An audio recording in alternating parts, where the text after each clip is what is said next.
नमस्कार विद्यार्थी मित्रांनो, आज झालेला जो डीएपीएसएल एक्झाम होती त्या एक्झाम रिलेटेड काही प्रश्न आज जे शिफ्टला आले होते ते सगळे प्रश्न आपल्यासाठी घेऊन आलेलो आहे, जेणेकरून ज्या विद्यार्थी मित्रांची आज संध्याकाळची शिफ्टवाल्यांना काही फायदा होणार नाही, पण उद्या आणि 2-3 दिवसांनी जे 23 तारखेला एक्झाम वाले विद्यार्थी मित्र त्यांना फायदा व्हावा.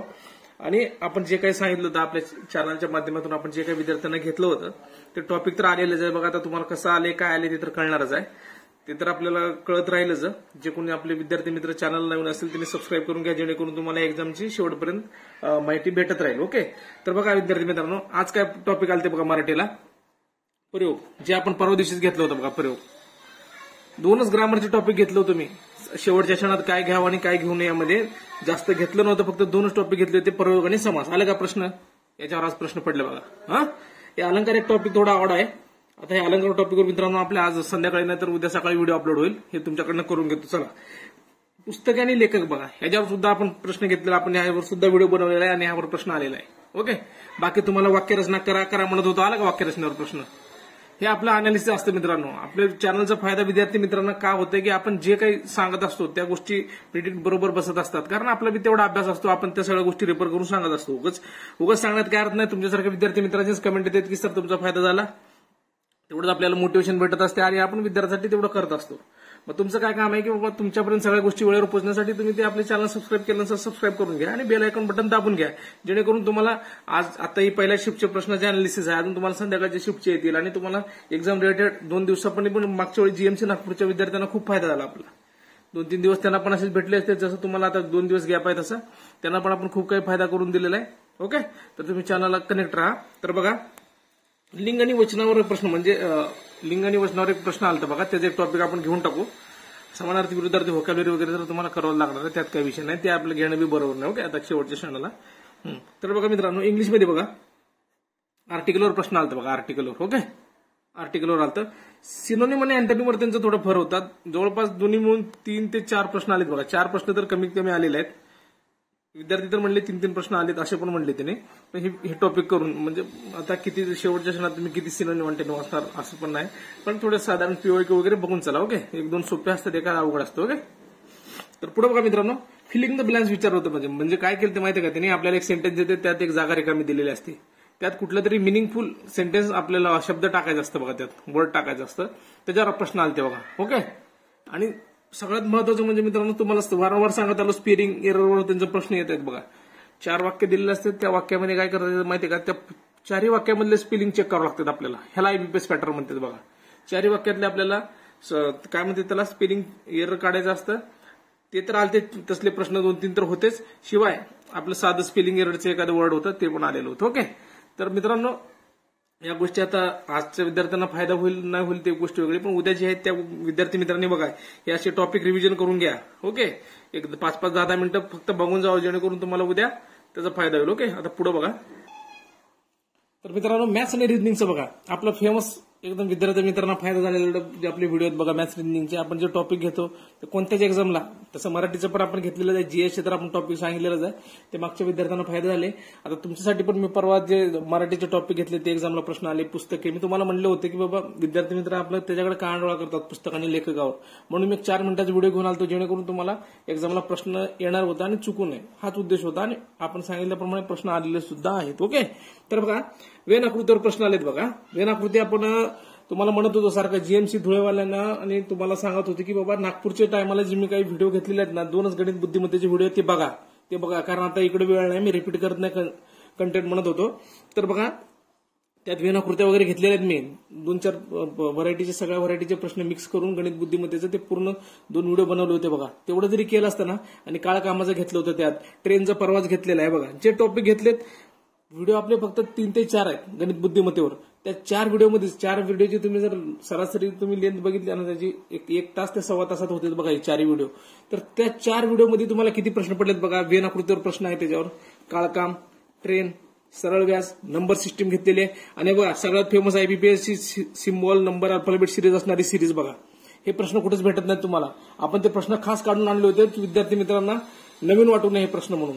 असे सिम्बॉल दिले असतात बघा, असं @ ए दिलेलं असतं, मध्ये संख्या दिलेली असते, हॅश असं दिलेलं असतं, किंवा B4 असं काहीतरी नंबर दिलेलं असतं, अजून स्टार, असे सिम्बॉल 2 असे सिम्बॉल दिले असतात, त्याच्यावरून प्रश्न सोडवायचे असतात. अशी लय मोठी लेंथ असते, जे 20-25 असे शब्द असतात बघ, बरोबर का? ते बघून घ्या. जे कोणी विद्यार्थी मित्र बघितले नसतील ते मागचे व्हिडिओ बघून घ्या. माझे जीएमसी नागपूरच्या नावाने सुद्धा आपलं प्रत्येक वेळोवेळी तेच सांगणं असते की एक्झाम आली म्हणून अभ्यास करणं आणि त्याच्यात सिलेबस वेगळा असतं, ह्याचं सिलेबस वेगळा असं काहीच नाही. जे ऑनलाईन IBPS पॅटर्न आहे ती पॅटर्न आहे. ती एक्झाम कोणती असू दे, त्या सगळ्या गोष्टी आम्हाला घ्याव्याच लागतात आणि तुम्हाला ते करावं लागतात. ओके, त्यामुळे तुम्ही कंटेंटवर भर द्या. एक्झाम आली त्या सिलेबस काही सुद्धा नाही, तसं काही विषय नसतं. तुम्ही त्या गोष्टी कव्हर करून घ्या. आणि आता 2-3 दिवसात मे बी तुम्हाला जेवढं काही देता येईल तेवढं देतो, जेणेकरून तुम्हाला आता फायदा व्हावा आणि त्या गोष्टी तुम्हाला पेपरच्या टायमाला नवीन वाटून. ओके, आणि महत्वाचं काय माहिती आहे का, ह्या एक्झामला सेक्शनल कट ऑफ आहे ना मित्रांनो, म्हणजे सॉरी सेक्शनल कट ऑफ म्हणण्यापेक्षा टाइम लिमिट आहे ना, 45 मिनिट्स आहे. त्यामुळे थोडं तुम्हाला स्पीड पण असणं गरजेचं आहे. ओके, मग त्यासाठी तुम्हाला मॅथ्स रिजनिंगचे प्रश्न तुमच्या ओळखीचेच पाहिजे आणि तुम्हाला येणारेच पाहिजे. तिथं वेळ तुम्हाला घालवण्यात अर्थच नाही. ओके, तर बघा हे तुम्ही बघून घ्या आणि चॅनल सबस्क्राईब करून ठेवा, बेल आयकॉन दाबून ठेवा, जेणेकरून मी आता व्हिडिओ जर घेतले ना तुम्हाला तर लगेच येईल आणि घेणारच आहे. मी आज सकाळी व्हिडिओ अपलोड व्हायला चालू देईल तुम्हाला. जे मागचे बॅचचे विद्यार्थी त्यांना फायदा होईल, उद्या जे कोण त्यांना फायदा होईल. ओके, ठीक आहे, चला आता पुढे बघू. तर बघा मित्रांनो, आज जे प्रश्न आले ते विद्यार्थी मित्रांना, ते प्रश्नाचं तुम्हाला सांगण्याचं कारण काय, आता त्यांचा तुम्हाला फायदा होणार नाही पण तुम्हाला टॉपिकचा फायदा होणार. बघा वारंवार बघा आपल्या 73 घटना दुरुस्ती संदर्भात बघा आपल्या चॅनलवर आपण कम्युनिटी पोस्ट टाकत असतो बघा विद्यार्थी मित्रांना चालू घडामोडीच्या, त्याच्यावर आहे बघा, डायरेक्ट आहे तुम्हाला तिथे ते सापडणारच. हे तर असं जनरलच आहे, सगळ्याला माहित असतं. पण असं नसतं की बाबा ह्या सोप्या गोष्टी आहेत माहित असणं. प्रिडिक्शनवाल्यांचं काय गोष्ट असतात, सांगणारा शिक्षक म्हणा कोण म्हणा, त्यांचं काय असतं की आपण जे टॉपिक घेतो ना ते टॉपिक एक्झामला यायलाच पाहिजे या उद्देशानेच ते फ्रेम करत असतात. म्हणजे आम्ही लॉजिक लावत असतो, मग ते नकळत फायदा होऊन जात असतं. आता काय सगळे नवीन तर विद्यार्थी नसणार आहेत, 73 घटनादुरुस्तीचा सोपं प्रश्न होते त्यामुळे आला असणार आहे. हे बघा, विनोद कांबळे कुठल्या क्षेत्राचे संबंध होते, क्रिकेट वगैरे असे प्रश्न आलते बघा आज. इंडेक्स बघा, मी मागच्या व्हिडिओ यावेळी घेतला नाही पण मागच्या वेळी घेतलं होतं बरं का. त्या इंडेक्समध्ये इज ऑफ डुईंग बिझनेस आला होता का नाही मला आता आठवत नाही, बघतो तरी मी. आता ही एक्झाम झाली, ही जर शिफ्ट झाली सोडा, पुढच्या शिफ्टवाल्यांसाठी काय करता येईल ते मी बघतो सोडा. तर बघा जे सिमेट्री, रेडियल सिमेट्री नाही का आपली, सिलेंड्रेटा वगैरे ते असते होते बघा, काय म्हणतो आपण त्याला, इकायनोडर्माटा, अँथ्रोपोडा वगैरे नसतात का, ते कुठल्या कॅटेगरीत येतात बघा 5 इग्नर सिस्टीम मधल्या, त्या कॅटेगरीवर म्हणजे प्रश्न आलते बघा. ते एक तक्ताच पाठ करून टाका.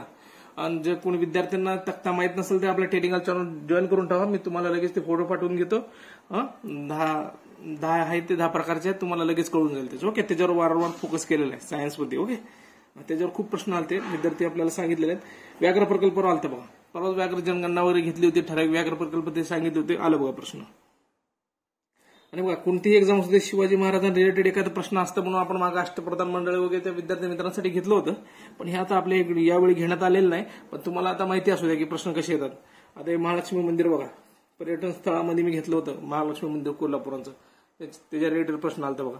आणि विशेष म्हणजे आता तुम्हाला सांगतो, तर बघा मित्रांनो, सायन्सचे आता आहेत ना, आता आज जे विद्यार्थी होते त्यांना थोडा हायर लेवलचं होतं. आता उद्या परवापासून जे विद्यार्थी मित्र आहेत त्यांना 10वी-12वी लेवलचं सायन्स, 10वीच्या आसपासचं सायन्स आहे. आता ते बघून मी त्या हिशोबाने तुम्हाला काही काही गोष्टी सांगतो, फ्रेम करतो, प्रिडिक्ट करतो, जेणेकरून तुम्हाला फायदा व्हायला पाहिजे. तर जास्तीत जास्त तोपर्यंत काय करा तुम्ही, 5 इग्नर सिस्टीम वगैरे, झायलम फोलम वगैरे असतात बघा, जलवैज्ञानिक आणि आपल्या ह्याचं कशाचे झाडाच्या, त्या गोष्टी तुम्ही करून ठेवा आता. आणि बाकीच्या तर गोष्टी आता तुम्हाला सांगितलेलंच आहे. आणि पॅसेज करायची काय सध्या गरज नाही, पण विशेष लक्ष द्या. आणि क्लोज स्टेट वगैरे इंग्लिश केल्याची गरज नाही, पण विषय काय माहिती आहे का, IBPS मित्रांनो पॅटर्न कधी पण बदलत असतात. फक्त तुम्हाला एक सवय असं म्हणून 1-2 पॅसेज तेवढं सोडून ठेवा, बाकी काही जास्त त्याच्यावर फोकस देण्याची गरज नाही. आता आज तर पडलेलं नाही, पण IBPSचं पॅटर्न असंच आहे की ते त्यांचं पॅटर्न चेंज करत असतात. ओके, तरी हे बेसिक गोष्टी आपल्याला माहितीच पाहिजे, या गोष्टी रिलेटेड आपण आता केलंच पाहिजे. ओके, भेटूया पुढच्या व्हिडिओमध्ये. धन्यवाद, तुम्हाला पुढच्या एक्झामसाठी all the best. Okay, thank you.